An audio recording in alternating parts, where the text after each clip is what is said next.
Welcome back, everybody. Kirk, doobsnax, Dubé, along Joe, OmniJoe, Bernard, and we are at the semifinals between Wintraders and White Flag Gaming of the MAGMA Series number 3 tournament. Lot to go. Winner of this makes the finals, punches their ticket there. The one to fall victim would go into a bronze medal game to try and eke out that third place. But I think the big story of this is the impact of Sylveon in its first big weekend of tournaments, as we're going to be watching White Flag Gaming's point of view, XavierG, their Snorlax. But let's touch on Sylveon real quick before this gets underway. Well, it's hit the ground running. It had to be nerfed after a day of being out on the game. Substantial nerfs as well. I think it was like a 30-something% reduction on Hyper Voice and its other attack as well. So, like, really hit heavily, and still being seen as a top contender in that sort of special attacking role. Both teams are using it. So we're going to see plenty of action with the Sylveon and having a big role for both teams. It is going to be showing up on both teams, and the great combination of having a brand new toy to play with and it being exceedingly powerful and exceedingly fun new toy is bringing it to light here in this game. As I mentioned, we're watching from the point of White Flag Gaming and XavierG, who's going to be rolling downstairs, and they are doing the 1-1-3 strategy, which we've seen quite a bit recently. Yep, so we are going to see Snorlax, Gossifleur, as well as Eevee from first here. And it looks like Bulbasaur is going to be jungling. And as far as we can tell, so far we can see a Gossifleur Junkie GS on Wintraders team, as well as their own Eevee. So pretty much doubling up, doing the same thing. The new meta has really come about where there are 3 challenging that bot lane. See Mr. Mime down there as well. And it's becoming a very common play for most teams at the top level. Yeah, I'm interested to see the key inflection point between these two matchups. Obviously, diversity being Mr. Mime versus Snorlax. And Mr. Mime has been cropping up more and more lately. It's a very powerful and tough to maintain Pokemon. But if you can get it going off the rails, that confusion with the barrier can really cause some unique scenarios. As well as it's a pretty patented Unite move that's known to just come in and steal things like Zapdos, steal things like Dreadnought. So I'm interested to see how this shakes out, especially in this bottom lane. Sixies and Junkie getting froggy in the middle. XavierG going to try and bully them out and allow their team to get as much of the bees as possible. XavierG sending Ching, but Gek comes in with a big confusion to grab a couple bees themselves, and now they're pushing them back into their own goal zone. As just as we always see, right? The skirmish with not a lot of people going down, just a lot of action and bullying up top. And Xavier seeing, I'm going to go meet in the middle here, see what Rene and Dex are up to. Yeah, maybe getting word from their teammates that there's an opportunity here. Really aggressive from Xavier, and even Eldegoss coming up just to take a key KO on the jungler that Ivy saw from Wintraders. Just as we come down to the almost 8-minute mark, not a bad way to just push the opponent's jungler off, maybe get them a little bit underleveled in comparison, as we are going to see White Flag, their own Ivysaur, going back into the jungle once again before rattling back down bot lane. Yeah, 7:50 left on the clock. XavierG first. First already that Sylveon. XavierG looking good with the sweatband there, putting in a lot of working, and acknowledged the Eldegoss. Just, going to be there for support. Didn't see if they quite chose Leaf Tornado, which is interesting, versus Pollen Puff. So that, changes the dynamic of speed and how you can approach some fights. Acknowledged bubbling out the other Gossifleur. Sixies, Presto that just went down up top. Junkie GS getting in the mix, and XavierG getting nicely pretty good. Gek with a good barrier there, wow. Locking down XavierG, and that's a KO. And Dexter has gone down up top too, with no scathes onto our opposing team here, Wintraders.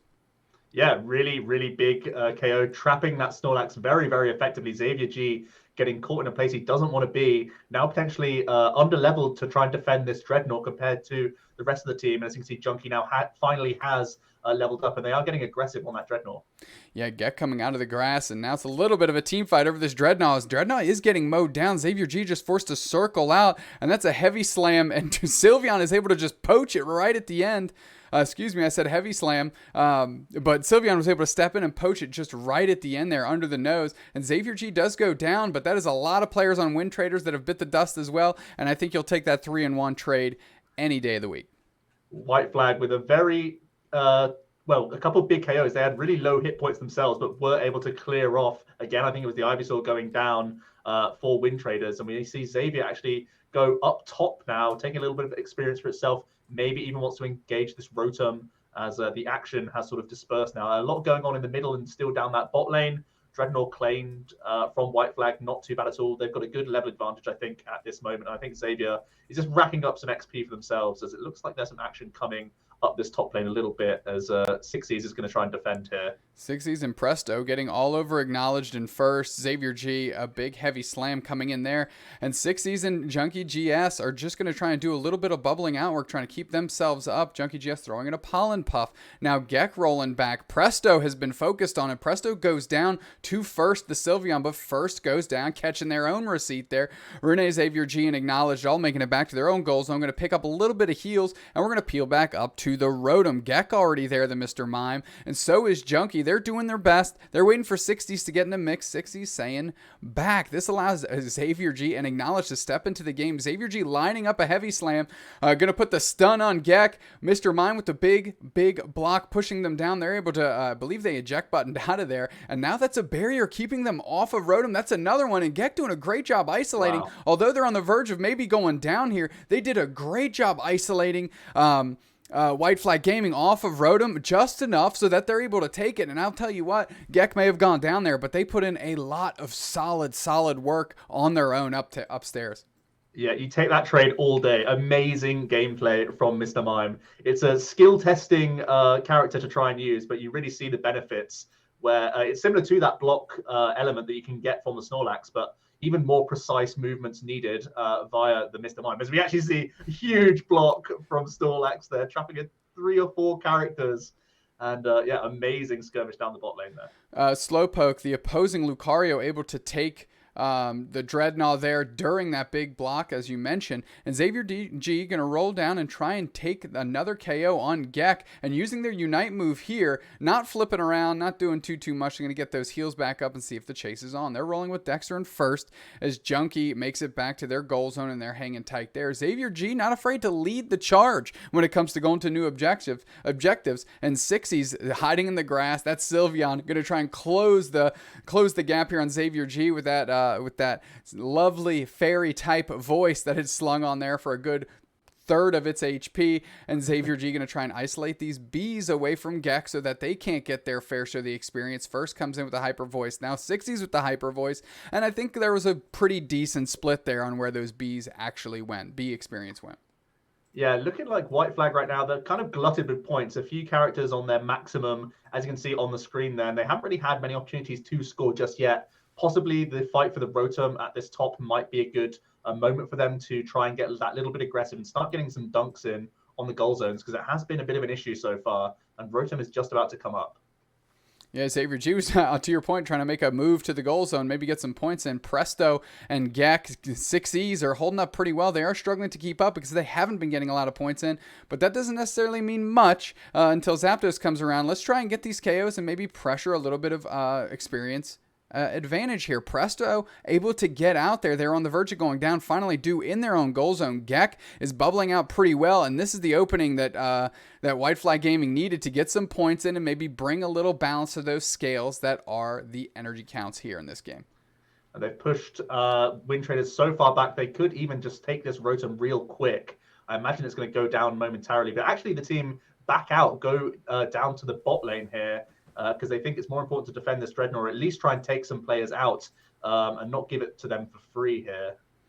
Well, it looks like that Sylveon comes into play as just first. Always the first one there to get that last shot in, for sure. And now that kind of sends Wintraders scrambling. They're back in their own goal zone. Junkie, Gek, and Slowpoke all getting pushed. That's 3 KOs. Presto went down as well. 6Es, of course. And now this is a great time to get a lot of points in, as that is a clean hundo burger going into that bottom goal zone there. And Zapdos is on the verge, but do they actually need to breach it yet? They're saying, no, let's play some defense. Let's get all them in the tunnel. XavierG blocking them back towards the squad to try and mow them down. You like to see that play. 60's going to have to retreat. Junkie's back. Slowpoke hasn't even gotten in the mix. Here comes Rene, and we know they can do work. We've called it before. We'll call it again. Junkie's getting chased down. They're down. Gek has already been taken out, and they've pushed them back all the way to their goal zone.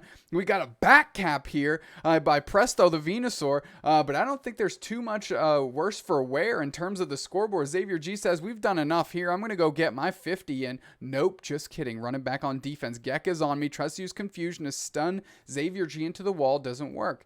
XavierG running in circles here. Finally isolates Gek and 60's. Able to get the heavy slam and the block. Push them out a little bit. Presto steps in, and that's a unite move by Mr. Mime. That's a unite move by XavierG. And I believe I saw the unite move from Presto, the Venusaur. And now everything's going crazy as this is a kerfuffle in the middle. I can't even keep up with it. Finally, XavierG goes down. We know our Eldegoss goes down. Presto's down. Slowpoke's down. And Rene's making a scramble to try and catch Gek before they can score their points.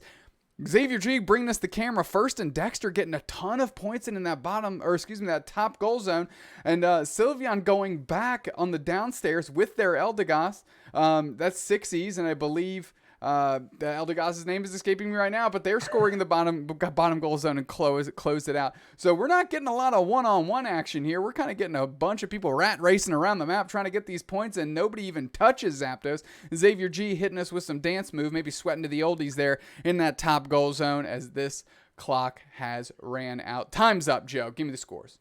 Man, what a hectic end game. It is going to be a win for White Flag in the end, but we saw an early defense route from them. Then they pushed that little bit too far, took some KOs, but then they sort of like split up as we saw XavierG thought about trying to get some points in, then backed out, then ended up coming into the middle where there was a massive scrap going on. They still did have to defend that Zap though, so they had to localize in that central point. But then we saw Venusaur branching off, Eldegoss branching off for Wintraders, trying to get those last buckets in. And it did divide the group in the end. So really it ended up both teams scoring on each other's goal zones, trying to get those last few points in to try and make a push. Zapdos in the end was ignored, but White Flag were just that little bit ahead before that hectic final minute there.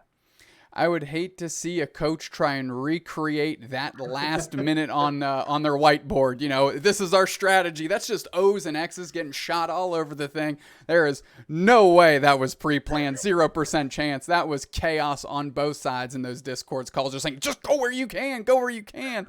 And it did shake out into for the benefit of White Flag Gaming, as you mentioned. So that sets us up. This is a best of 3. So that sets us up for a game 2 here. And I'm interested to see if we can bring a little parity. I'll tell you what, I was very impressed by Mr. Mime on Wintraders. Gek did a lot of clean, unique plays in ways that I haven't necessarily seen Mr. Mime use. So I'd love to see them even be an even bigger part here in game 2 to try and bring some parity to these games. Yeah, putting some respect on that, Mr. Mime, definitely worthwhile right now. Good value play from them, and hopefully that's going to bring them to level up this series at least, and maybe go on into that game 3 and see how it goes. Well, absolutely. We're going to get these players locked back in, and we're going to take a pause for the cause here. Kirk, doobsnax, Dubé alongside Joe, OmniJoe, Bernard. We'll be back with game 2. We are back with semifinals match. Wintraders versus White Flag Gaming. We're watching from XavierG's point of view on White Flag Gaming. We're headed into game 2 here of the MAGMA Series number 3. And it looks like, for all the praise we just shined on Gek after that game 1, they are calling an audible on us and switching up themselves. Yeah, it is what it is. I don't think Gek did themselves a disservice by playing that Mr. Mime, but maybe just a tactical switch over to Snorlax, still with that same defending kind of role. Maybe just trying to match the teams here with White Flag, and we'll see if that does change anything tactically for both teams. I imagine they're still going to be rolling 3 down bot, 1 mid, 1 top as normal. But yeah, pretty interesting that the Mr. Mime we thought was putting in a lot of work in that first game, despite getting that L. So we'll see how they interact with the Snorlax instead here. You know, it is what it is. But I wouldn't be surprised if we see the 1-3-3 again here. Is there any way that you can see, Joe, on these 1-3-3, you know, kind of glutting up that bottom lane with 3 on each side? What can either team do to really get an advantage here? It's a difficult one, really, because the XP can kind of just go anywhere. It's a bit of a mad ball pit when there's so many people trying to attack the same objective all the time. You can't really make your presence known. It's just really who gets there first, who gets those hits in. We still very rarely see KOs. It's really people just staying on top here, as we are going to see some healing from Zug here. Oh, sorry, from Xavier. And actually, Snorlax from both teams do go down, so they do really get involved to get some KOs here. But really just more battling at the top lane. The Lucaris are both just decent at pressurizing each other top lane. They're quite easily able to manage, and they can make up some level disparity anyway, like later on in the game. And they just need to have huge hits that is worth trying to balance it out on the bot lane for these defensive roles, because they can stay that little bit underleveled and still be utilized and still be useful. So yeah, I think ultimately it's really just to help the other characters out, and sort of sacrificing themselves in the early game, knowing that they do make the switch, you know, after the initial Dreadnought a lot of the time. Well, it is 8:45 on the clock, and both of those Snorlaxes going down. It's almost as if they both said, hey, when we get there, everybody just attack the other Snorlax. And they kind of executed the same game plan, which led to those two going down. The other Pokemon leveling up pretty well. We see Sylveon's on both sides. Acknowledged is already an Eldegoss, and we just need Junkie to make it there too to bring this thing up there on the verge here. And XavierG eyeing them up, going to try and bully a little bit, giving First some time to get in there, a little bit of a hyper voice. And now we've got a little bit of points going in, which is a little bit different from what we've seen in game one. And I just said a little bit, a lot of bit. So skirmish over this bottom Audino as we go. Gek getting bullied out. And here we have Junkie finally and Eldegoss as they're just pushing back and forth. A little bit of hyper voice from Sixie's going to send White Flag Gaming back to their own goal zone. They're just trying to cheese it in to be able to get some of those berries and stay up themselves. Posturing, Joe, posturing. Yeah, Wintraders really went to mid-jungle, basically, and it did allow a few points to go in for White Flag. And actually, we see Gex steal some points in there as well for a quick dunk themselves. Ultimately, levels are pretty even right now. Everyone's evolved up. We're just getting into that momentum phase where we are going to see possibly Ivysaur rolling down fairly soon to get a few more points in, ready for that Dreadnought coming in about 25 seconds. Yeah, Presto rolled down. And Rene rolled up. So it's gonna be worth to see how this shakes out. Wow, those bees showed up and disappeared instantaneously. Junkie leading the charge down to Dreadnought as they have before. They like to be sitting in the grass off to the right-hand side of your screen there and just start chipping in a little bit. XavierG not gonna let this fly. They watched Gek run into the grass. Junkie's gonna put a little bit of onus on White Flag Gaming to make moves as Eldegoss gets Cotton Guard. Acknowledge gets the Cotton Guard goat up. Heavy slam for 4 there as Gek gets bullied. Dexter's in the mix, but they got mowed down. And now it might be XavierG's turn, as that's a heavy slam just to get out and try and score to get that HP back up. They chase them into the goal zone. Rene able to do just a little bit of work there to get some space, but nobody goes down. Finally, Slowpoke goes down, but Rene goes down for their efforts there by the opposing Venusaur. So XavierG is trying to scramble down the lane to get back into the mix. Fortunately, Dreadnought has not gone down yet, and they do have 4 down there, and they can put the pressure on that Dreadnought if they would like, and they're saying, nope, we are looking for the team fight, and we want to keep them off it as long as possible. Sixie's stepping up, and so is Presto. That's a heavy slam for 3. They need to stop grouping together so much. XavierG able to really pick them off here as Gek goes down. Slowpoke is following suit here, and Junkie's getting targeted, and so is Sixie's. Everybody's pushed back. First takes the Dreadnought there, as they did twice in game 1. Finally, XavierG goes down, but I think they'll take that trade any day of the week. And as we know, XavierG rolls right up top after that late KO, and they're going to put a good stress on this Rotom here. Yeah, very decent from XavierG, getting a lot of targets in with that heavy slam. Did sort of sacrifice himself in that initial burst, putting a lot of pressure on. Was disruptive, though, in his task. So pretty well navigated there in those openings, and it did ultimately lead to them actually catching that Dreadnought. Looks like a few goals going in that bot lane. That's where the majority of Wintraders are right now. So Xavier able to easily take out this Vespiquen with no pressure. And we even see Acknowledge come join the mix, maybe trying to take this Rotom or get a few points in, just scout out who's going where, as Presto has come to meet them in this top lane. Yeah, despite the score shield, Presto able to break that before XavierG can get those, I believe it was 27 points at the time there. But XavierG definitely farming all those bees and getting to their Unite move at level 10 for Snorlax was definitely important. Gek, Presto, and Sixies are seeing Snorlax, and that's where they're pushing. Gek trying to push back, maybe to get back to their own side, but no, they are able to. I was going to say maybe Junkie could get them with the heals and pick them up, but Junkie themselves have gone down. So is Rene. Rene, the Venusaur on our side of the board, as we know, is a great carry. They're down, and now it's a fight over Rotom, as Rotom is just blocked down the lane a little bit by Gek. By Gek pushing it closer to their goal zone there, and XavierG can't be too mad about that. They're like, oh, you're doing my job for me, and you're using ability perfect. I'm going to go back to base, and we're going to start heading downstairs to the cellar, because that's where Dreadnought is. With 4 minutes and 11 seconds left, Dreadnought is on the horizon, and you see Dex, you see First, Acknowledged and Rene all there. A heavy slam for the miss by XavierG. That's incredibly rare. You see them pretty on point with those. Leaf Tornado flies in for no value. Sixie's bubbling out. They're getting on Gek. Gek trying to see if they can get some points. And XavierG hoping they cluster up again. They do. That's Gek. That's a big block splitting up Sixie's. And Gek is getting pushed the wrong way. They have to use their own block to try to get out. But to no avail, as they are completely mowed down. And all of Wintraders hidden in their goal zone there, saying, oh, okay, let's take a pause for the cause here. Let's regroup before we get in. XavierG, no fear, just jumps in, and that's Sixie's going down on the opposite side of the board. And now the onus is on Dreadnought. XavierG able to come in with a heavy slam, but that is a big Lucario take by Dex on the Dreadnought there. And now it's a fight in the goal zone. Everybody getting boxed out. That block does so much value.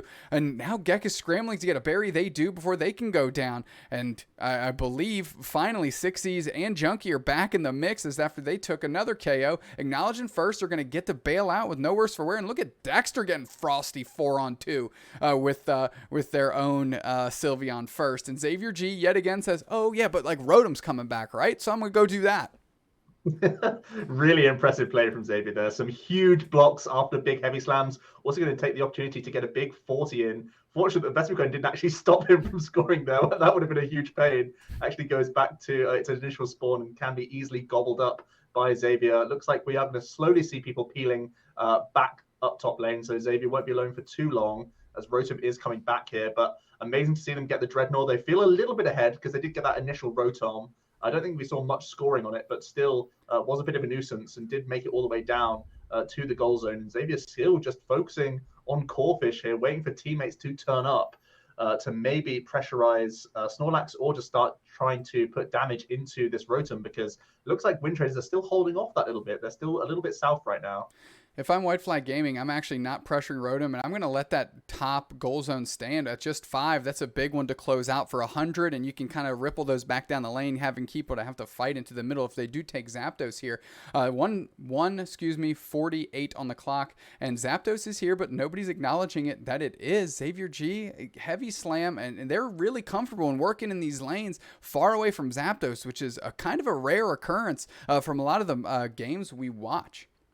Yeah, like you said, that 5 points just makes it such an appealing target for them. They don't need to have the Zapdos to still be a threat and score. If they just win the team fight, they can get a huge amount of points in, and that's why there's so much happening here. And we do finally see some points come in. I think it actually was Xavier who got those points in, and is now going to Unite move, heal up a little bit, and push back Wintraders super far into their own goal here, and they could push even further and get some more points down.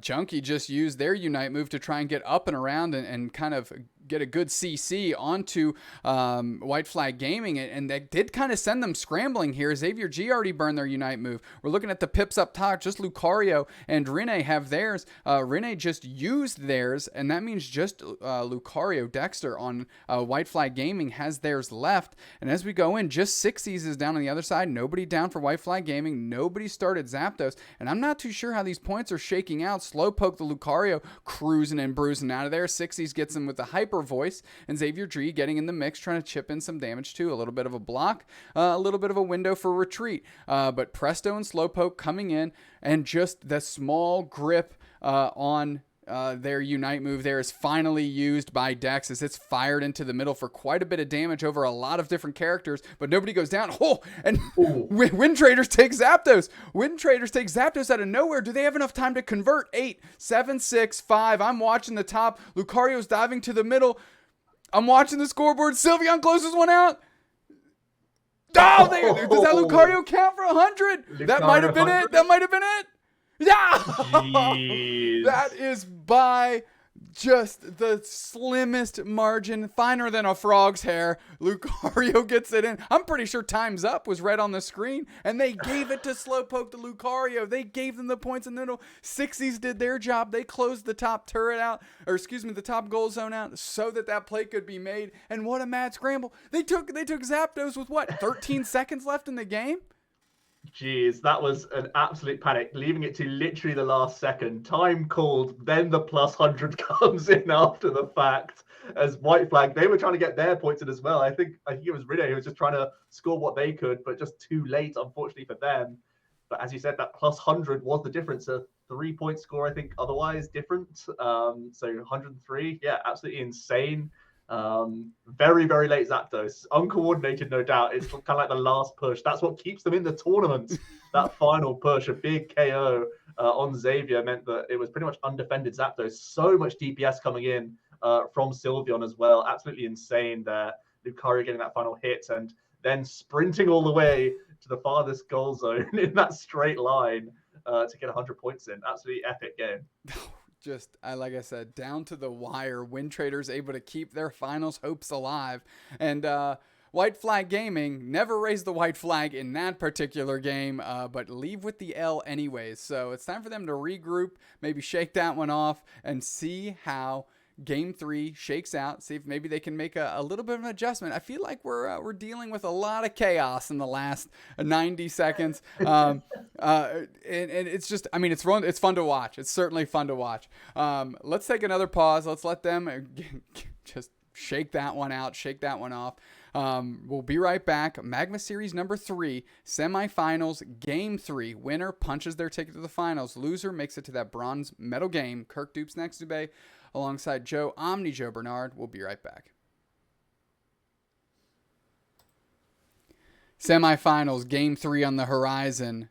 Magma Series number 3, Kirk, doobsnax, Dubé, Joe, OmniJoe Bernard. We are watching White Flag Gaming from the point of view of XavierG against Wintraders. Heck of a first 2 games. Crazy last 2 minutes in both. Do we expect to see anything different here in Game 3, Joe? What does your heart tell you? Well, I didn't expect any of those 2 endings. That's for damn sure. We saw, out of the jaws of defeat, Wintraders getting that last second 100-point dunk to keep themselves in this Game 3. White Flag were getting really fruity in that top lane in those last 2 minutes, almost underappreciating Zapdos, which then was swept from under them. So we'll see how they defend if they are ahead as White Flag or if they're going to be the ones chasing down Zapdos in this Game 3. It's been, very uncoordinated and strange endings to these games so far. So we'll see if there will be any difference in this third one. Yeah, maybe we just don't have access to that playbook, Joe. Maybe this is exactly how those were supposed to shake out. One quick thing I'll notice as, Game 3 is underway. Junkie had that big Unite move that clipped a lot of players from White Flag Gaming from behind, did considerable amount of damage, and reduced 3 of their HPs pretty low, which is what sent them scrambling off of that kind of top lane push, which kind of maybe opened the door for all the nuttiness we saw at the end. But here we go. 3-on-3. 2 bullies, as I've mentioned before, in the schoolyard, just rubbing chests, but not a lot of stuff happening between them as, they're dealing with the kids screaming around. That's the Audinos. That's the monkeys down the lane and all that good stuff. Acknowledged first, and XavierG holding it down in the bottom lane per usual, which means Rene and Dexter are to fend for themselves. Yeah, nothing stolen from them. They're both, all 3 of them just chilling right now, getting up back to full. They got what they needed. They took their own Audinos. They took their own farm, basically. And now they're just waiting around as it looks like Wintraders did the same after their little bit of bullying early on. They've actually taken what they've wanted. We actually do see the bees spawn now and a little bit of a skirmish as immediately they evaporate, as always, when there's 3-on-3. No time at all for the knockouts to come in here. Sylveon's both evolved up, acknowledged a little bit behind on the XP right now. We'll see if they can do anything with this Audino. They do not, as we have Sylveon's Eldegoss, Junkies, and Eldegoss, and Acknowledge still hanging or a little bit behind. A little bit of role reversal from what we've seen in the first two games, but more bullying, more trying to take each other's Audinos. Ooh, Gek getting put to the wire here. They might go down. They're forced to rest, but that's a KO. And now XavierG is resting, but short work there, I believe, for 6Cs, the Sylveon on the other side, as first the Sylveon on our side went down. And what does that mean? Finally, points getting scored downstairs, and that's something we haven't quite seen too much of here in these bottom lanes in the first two games. Yeah, and also a bit of farm stolen as well. I think a couple of Dinos taken away from White Flag, keeping again Gossifleur still not evolved, which is really rough for them. They may need to go jungle just to farm a little bit if Xavier can defend here and just keep Acknowledged healthy, because it's really hard. The DPS is terrible on Gossifleur. It really needs to be handed experience by some of its teammates, and the aggressive style from Wintraders is just denying that completely right now.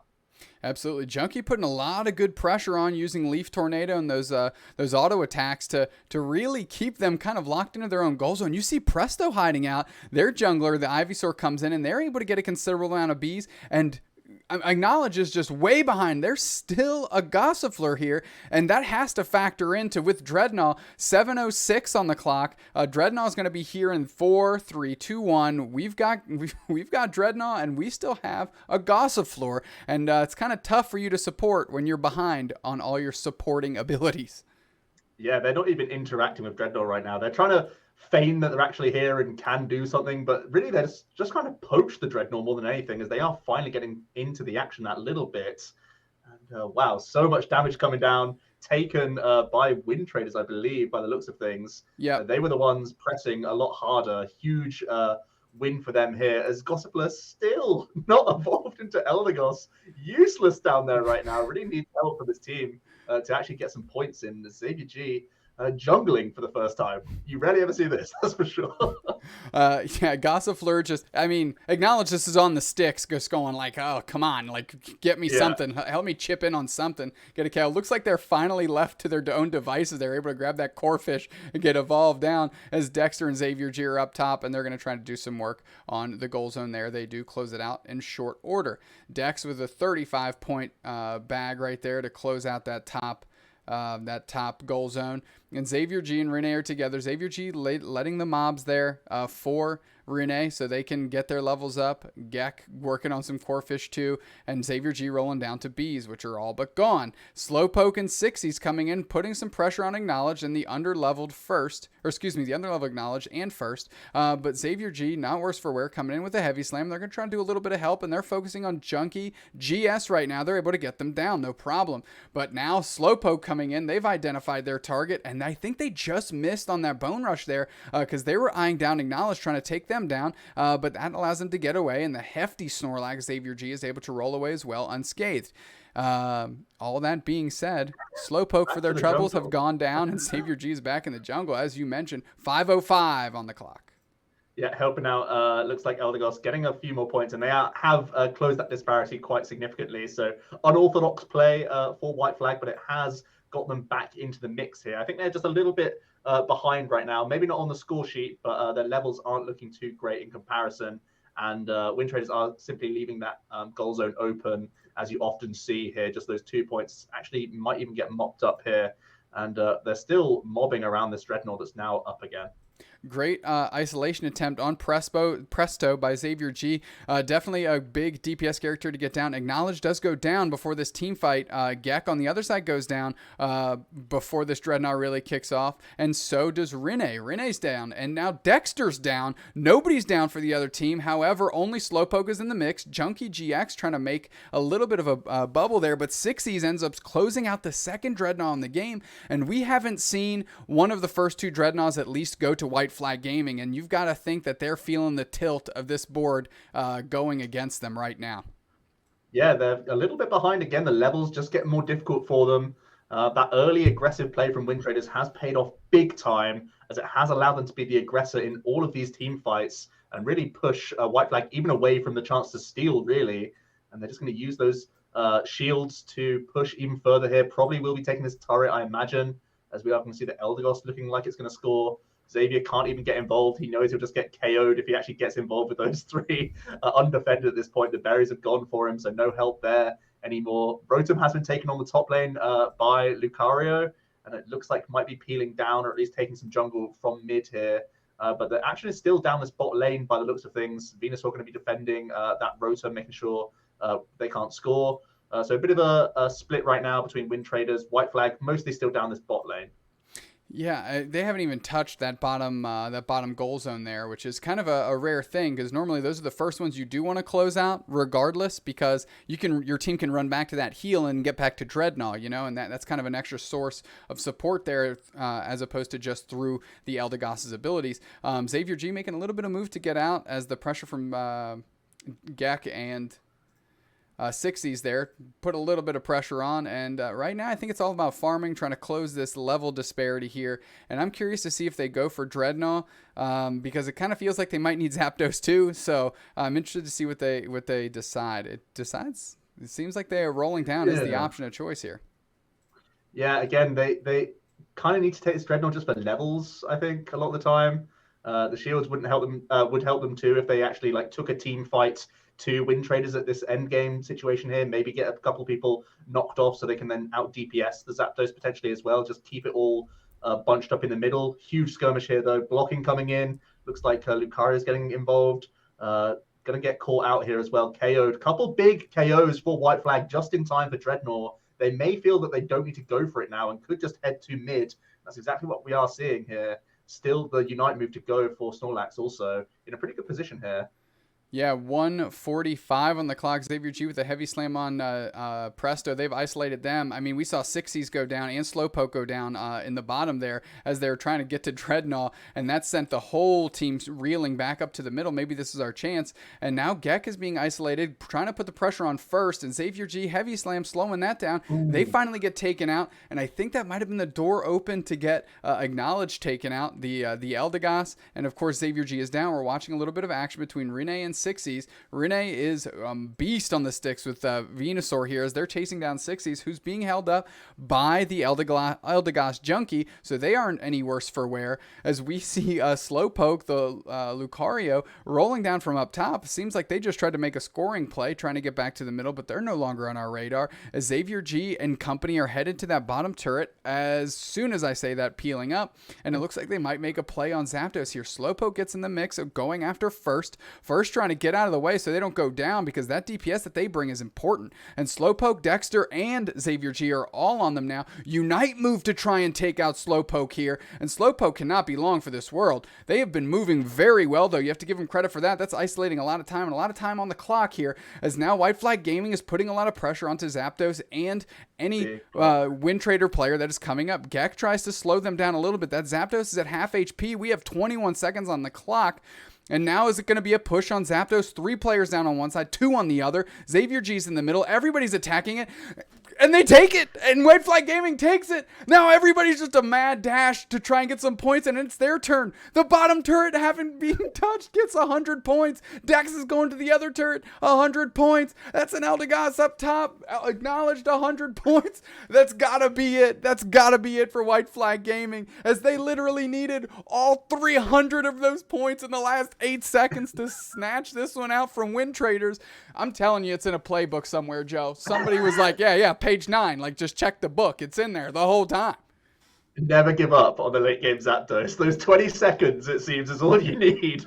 White Flag kept the DPS around. The Sylveon was able to remain long enough. It did eventually get KO'd, but got so much damage in alongside the Lucario. Big blocking from Xavier, keeping Snorlax away from that Sylveon. Just enough time where it was able to get some extra chip damage in from afar, and some huge KOs there as well, away from the action earlier in the mid lane as well, around the Zapdos. So some big KOs at the end for White Flag, allowed them to steal that Zapdos, put a lot of tempo on in those last 10 seconds, and then a huge 300-point swing at the end. We've seen it from Wintraders. Now we've seen it in the reverse. White Flag doing it straight back. The panic Zapdos is always on the table, if you believe enough. I mean, you wrapped it up as best as possible. That game 1 at least had some sort of song and dance to the end there. It got a little confusing once Zapdos was pulled from the equation. that game 2 and 3, I don't know how else you can mark it up. 300 points in game 3 in the last 8 seconds, 200 points in the last no seconds in game 2, and that punches White Flag's ticket to the finals here of Magma Series number 3. But the work isn't done yet for Wintraders, as they find themselves at a bronze medal game and a little bit of a shot at just a little bit more money if they're able to snatch that 3rd place. On behalf of Unite Mike's Kirk, doobsnax, Dubé, Joe, OmniJoe, Bernard, and we'll catch you next time.